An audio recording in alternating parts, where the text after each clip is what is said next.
Bienvenue dans cette série d'épisodes consacrés à la thématique Choisir sa moitié. Je vais traiter dans cette vidéo le 4e épisode.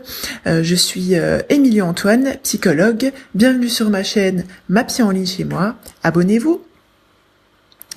Bienvenue dans cet épisode, je le dis encore, oui, je me répète, je me rends bien compte, de 4e épisode, donc consacré à la thématique célibataire et tout pour plaire. Pourquoi ? Alors pourquoi j'ai décidé de faire cet épisode sur ce sujet-là ?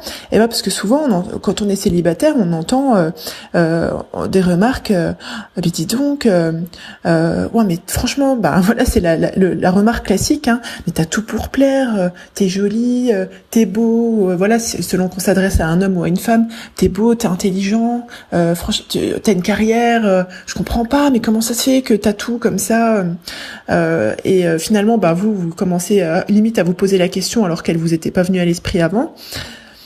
Vous voyez pas le problème en fait, et donc pourquoi en fait des fois, effectivement on a un profil, on a un bon profil, c'est-à-dire allez, on va dire on a, je dis n'importe quoi parce qu'il y a d'autres âges et d'autres dispositions, mais 25-30 ans, on est mignon ou mignonne, on a fait terminer ses études, on a trouvé un petit boulot, ou on a terminé ses études et on fait un truc qui nous épanouit, comme ça a l'air d'être le bon moment entre guillemets pour passer par la case mariage, si je peux dire ça comme ça.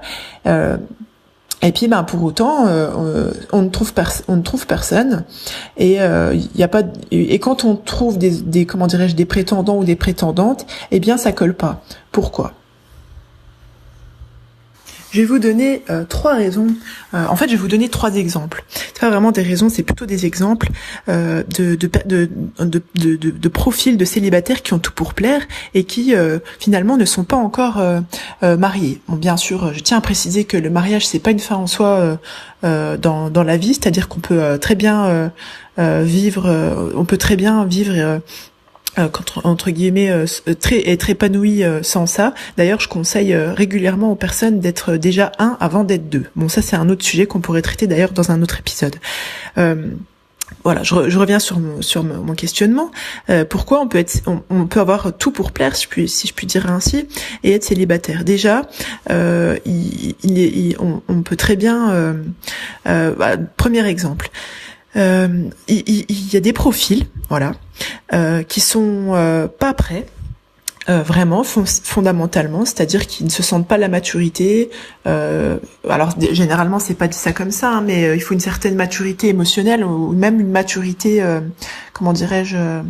humaine pour se mettre en mode adulte en fait, et se dire ça y est, c'est mon tour, je vais fonder une famille, je vais me marier, je vais partager des choses avec quelqu'un, et ça nécessite parfois une certaine il faut être prêt, il faut se sentir prêt. Et quand on n'est pas prêt, parfois par pression à cause des pressions sociales ou familiales, on va se mettre en mode je vais rencontrer quelques prétendants ou quelques prétendantes, et puis on trouve toujours la petite bête, comme on dit, hein.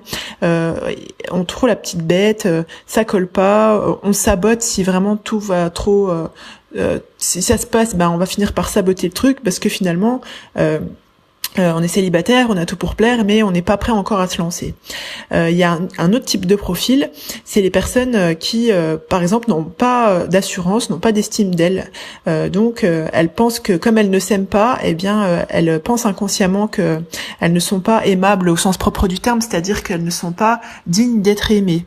Du coup, effectivement, elles vont soit saboter le truc, soit ne pas créer du tout les opportunités. Alors, qu'est-ce que je veux dire par créer les opportunités ?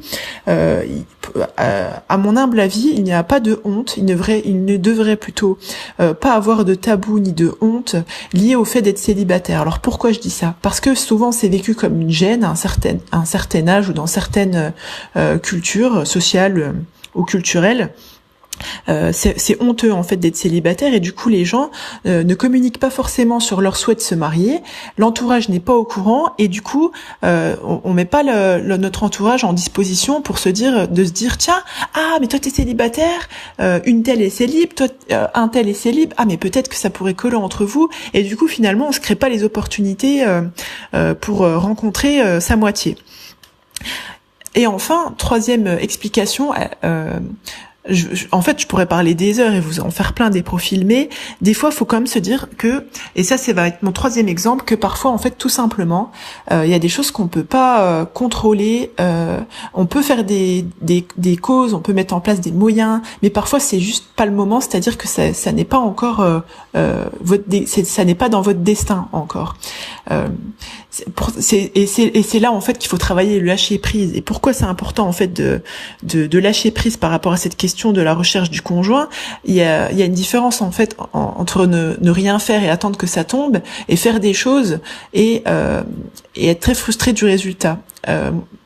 Si c'est pas encore dans, si les choses vous avez fait des œuvres pour accéder à votre résultat et ça ne vient pas encore, eh bien, faut accepter que en tant qu'être humain, parfois notre champ d'action est limité.